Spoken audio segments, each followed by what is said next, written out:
How are you, everyone? It is Wednesday, and if you've been following the channel for a while now, you know that we do Bulls Hot Takes every Wednesday on the channel, where I feature and react to your Bulls takes. We've got a lot of new subscribers to the channel recently, so for all the new folks to the channel, first of all, welcome and happy to have you here. But if you're new and if you have any hot takes that you want included in next week's video, feel free to drop them in the comments below, or you can also join my Discord, which has its own separate hot takes channel. Link to the Discord is in the description, and we've got a lot of good ones today, so let's get right into it. So what's going on, everyone? You are listening to Bull Central here. Hope you're all doing well. Let's get us kicked off with our first hot take, which comes to us from Corrupted Mind, which is from the Discord. Thaddeus Young should be on Team USA over Kevin Love. Now, if you were to ask me generally, should Thad be on Team USA, I would say no. But Kevin Love has done nothing to deserve it except be on the 2016 USA team and make people think it's a nostalgic factor, right? Interesting take. I mean, I definitely agree that a guy like Thaddeus Young would deserve the selection more than someone like Kevin Love, and I would say that actually applies to a lot of players in that they're more deserving than Kevin Love. You're right that Love really hasn't done really anything to deserve it, given he's been injured for the good part of 3 seasons now and obviously isn't the same player that he used to be. The thing with the USA Olympic team, really ever since the Dream Team of '92, the way they select players for the Olympics is pretty arbitrary. Like, the players have to be good players in the NBA, but they don't necessarily have to be all-stars or sometimes even that well known. I mean, Draymond Green had one of the worst seasons of his career, and he was still invited to go, and that's because Draymond Green is a well-known name. Then you have Jeremy Grant. He had a really good season, but he's not as well-known, and some of the other big names we typically see were not really selected. It's not like how it was in '92, where the best players in the US were selected to the team. LeBron, Kawhi Leonard, Steph Curry, these guys aren't on the team this year. So I get what you're saying in that, Kevin Love, really, you look across the board in terms of players who were available to play for Team USA. There are numerous players that were deserving, much more deserving of going to the Olympics than him. And sure, that could also include guys like Thaddeus Young. Next up, we've got DXD Vonda, Aminu Sato, and Lauri for John Wall. Throw in House and Tate. If Lauri wants 20 mil plus a year, that salaries end up matching up. Wall will mentor Coby, and his contract expires the same time as Vuce. Wall can be a lesser version of what Chris Paul did with the Suns. So I've had a lot of people recently comment to me, why is no one talking about John Wall as an option for the Bulls? He's a great playmaking point guard and likely isn't going to be staying in Houston because he doesn't fit their rebuild. Now, I'm actually going to be making a separate video on point guards that the Bulls could consider that most people aren't really talking about, which will include guys like John Wall and Ricky Rubio.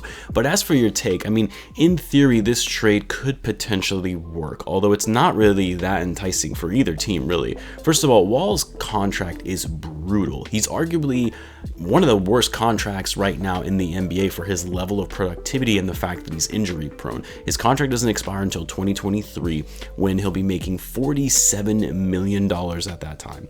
And yes, I like the idea of John Wall because he would be a decent playmaker and he's a good scorer as well, but he's not the answer for the Bulls. The guy just cannot stay healthy. He's going to be 31, coming off another injury, his third in the last 3 seasons, and he's not as effective as he used to be. The other thing is John Wall isn't a good three-point shooter. He shot 31% from 3 this season, and in today's NBA, you kind of need that. Now, I know that some people will say, well, why do you want Ben Simmons then? Well, Simmons is significantly younger and an elite defender and a better playmaker than someone like John Wall, and believe it or not, he's on a cheaper contract than John Wall is, at least at an annual rate.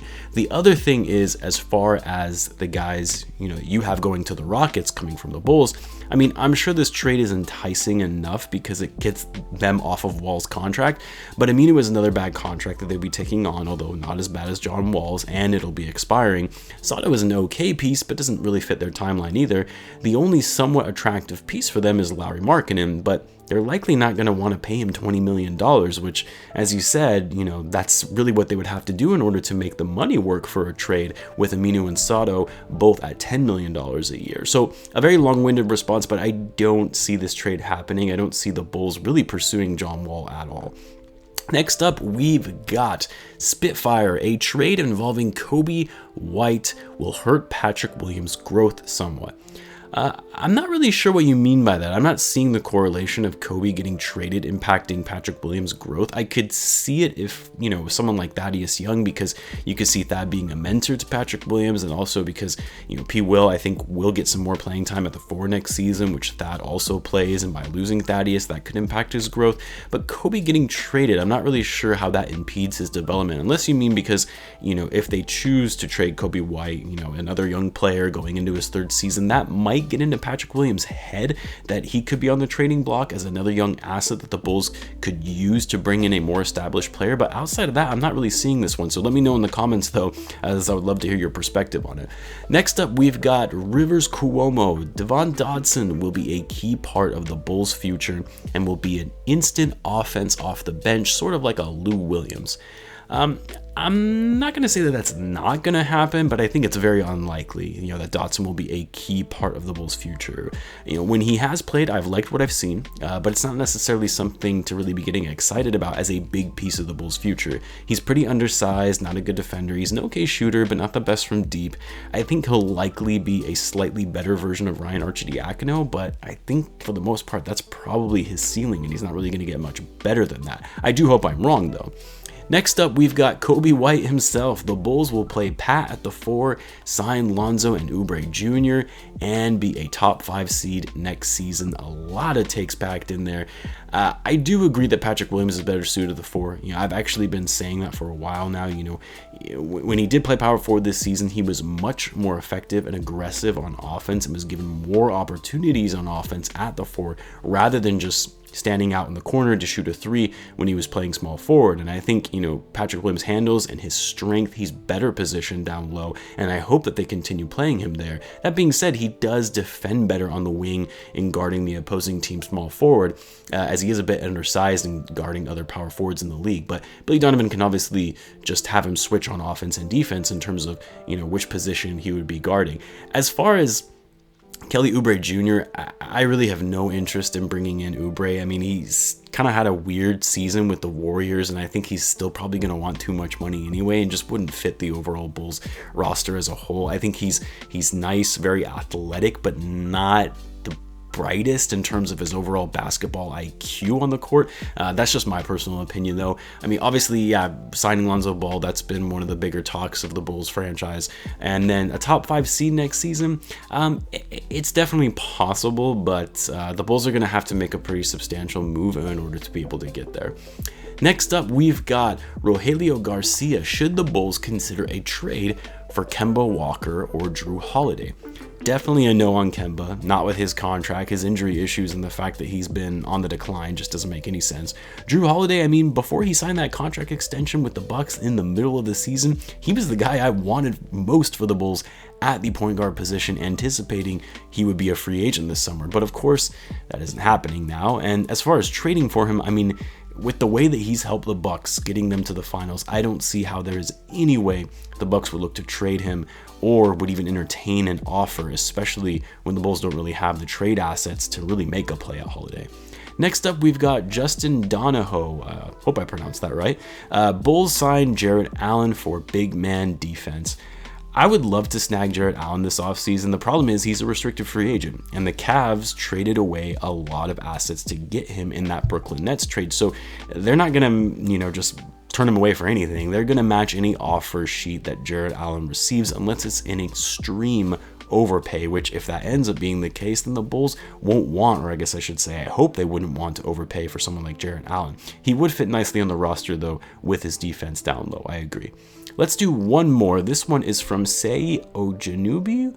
A lot of people talk about Lonzo Ball and Mike Conley and all of these other point guards, but yet people fail to mention Ricky Rubio, who is a good defender and great playmaker and doesn't really look to score the ball as much, and he's everything that the Bulls need right now.